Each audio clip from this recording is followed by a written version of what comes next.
Social మీడియాలో ఎప్పుడు ఎవరు ఎందుకు ఫేమస్ అవుతారో తెలీదు. అలాగే ఎప్పుడు ఎవరు ట్రోలింగ్కి గురవుతారో అంతకన్నా చెప్పలేం. ఇదొక మాయా ప్రపంచం. మానవుడి నిత్య జీవితంలో సోషల్ మీడియా ఒక పెద్ద పాత్ర పోషిస్తుంది. కొందరు సోషల్ మీడియాను మంచికి వాడుకుంటే మరికొందరు చెడుకి వాడుతుంటారు. ఎవరిష్టం వాళ్ళది. సినిమాల్లో ఓవర్ నైట్ స్టార్ అంటే వాళ్ళ వెనక ఎప్పటి నుంచో కృషి ఉంటుంది. కానీ ఈ సోషల్ మీడియా వల్ల ఓవర్ నైట్ స్టార్లు చాలా మంది అవుతున్నారు. మనం మోనాలిసాని చూసుకుంటే ఎక్కడో కుంభమేళలో పూసలు అమ్ముకుంటున్న ఈ పిల్లికల సుందరి ఒక వ్యక్తి ఫోటో తీసి సోషల్ మీడియాలో పోస్ట్ చేశాడు. అంతే, ఒక్క దెబ్బకి ఓవర్ నైట్ స్టార్ అయిపోయింది. సినిమా అవకాశం ఇస్తానంటూ బాలీవుడ్కి చెందిన సానోజ్ మిశ్రా అనే డైరెక్టర్ ముందుకు వచ్చాడు. కొన్ని రోజులు షూట్ కూడా చేశాడు. ఇంకేముంది, మోనాలిసా అత్యాచారం చేసిన కేసులో ఇప్పుడు జైల్లో ఉన్నాడు. పాప మోనాలిసా పూసలు అమ్ముకున్నా బాగుండేది. ఇప్పుడు మోనాలిసా జీవితం అటు ఇటు కాకుండా అయిపోయింది. అలాగే కుమారి ఆంటీ, మీ అందరికీ కుమారి ఆంటీ గుర్తుండే ఉంటుంది.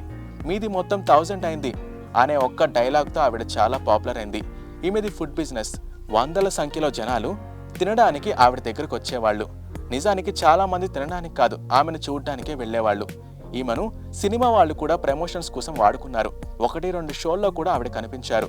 షాప్ దగ్గరికి తినడానికి వస్తే ఆ జనాన్ని చూసి ట్రాఫిక్ ఇబ్బంది అవుతుందని ట్రాఫిక్ పోలీసులు ఆ షాప్ని లేపేశారు. ఇప్పుడు ఆమె ఎక్కడుందో ఏం చేస్తుందో ఎవరికీ తెలియదు.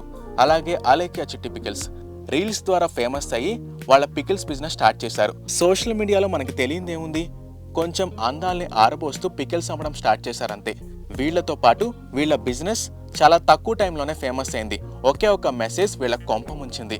బిజినెస్ మీద, ఫ్యామిలీ మీద, అలాగే వీళ్ళ రిలీజియన్ మీద కూడా మామూలుగా ఆడుకోలేదు. 3 చెరువులు నీళ్లు తాగించారు ట్రోలర్స్. దెబ్బకి వీళ్ళు వీడియోస్ రిలీజ్ చేస్తూ మమ్మల్ని వదిలేండి మహాప్రభు అంటూ వేడుకుంటున్నారు. ఇప్పుడు వీళ్ళ నెక్స్ట్ ప్లాన్ ఏంటో ఎవరికీ తెలియదు. అందరూ ఒకే ఒక నైట్లో స్టార్ అయిన వాళ్లే. సోషల్ మీడియాలో వాళ్ళు ఎంత ఎత్తుకెదుగుతారో ఎక్స్ట్రాలు చేస్తే అమాంతం కింద పడాల్సిందే. ఎలక్షన్స్లో ఎవరొస్తారో గ్రహించవచ్చు, కానీ ఈ సోషల్ మీడియా అనే మాయా ప్రపంచంలో ఊహించడం చాలా కష్టం.